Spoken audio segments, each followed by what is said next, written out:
Nah, oke guys. Jadi ini tadi seputar part yang pertama kan. Nah, jadi kata pendapat dari Kak Ian tadi, dia bilang tuh, dia kan calon guru ya.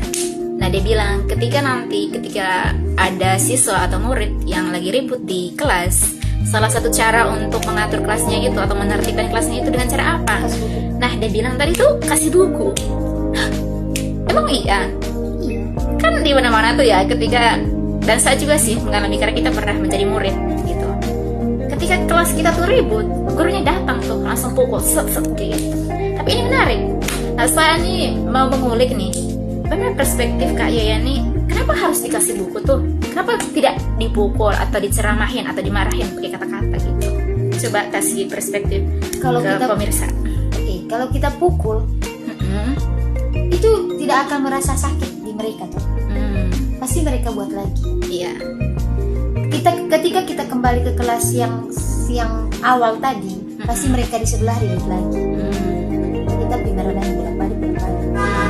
Tapi ketika kita kasih buku, suruh mereka belajar dan akan memberikan pertanyaan ketika mereka sudah selesai membaca buku. Pasti kan mereka tidak ribut. Mereka akan fokus ke baca buku. Biarpun yang lain tidak membaca, setidaknya mereka Ada diam. Ada pekerjaan begitu. Karena ini juga pengalamannya saya ketika PPL ya. PPL kemarin tuh, saya punya anak murid tuh, bukan saya punya sih, maksudnya kelas sebelah. Iya, kelas. Mereka ribut. Nah, kebetulan di kelas sebelah ada saya lagi mengajar ini, memberikan materi kepada anak tingkat 1, sementara tingkat 2 ini tidak ada guru. Dan mereka ribut. Terus saya pergi ke tingkat 2 itu untuk memberikan, bukan marah sih, tapi memberikan mereka buku.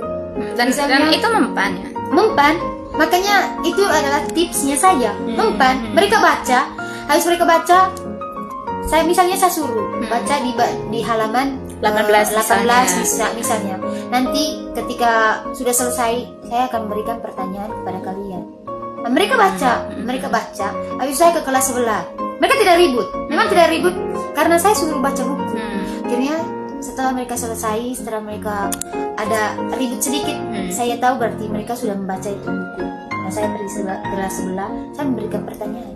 Ya, ada banyak sih orang yang bisa menjawab pertanyaan yang saya berikan. Pada intinya tadi tuh, guys, silakan kalian mempraktekkannya. Karena di sini tadi mungkin di part pertama tadi kita cuma omong, tetapi sesudah dicung atau di ngulik-ngulik gitu ya, ditanya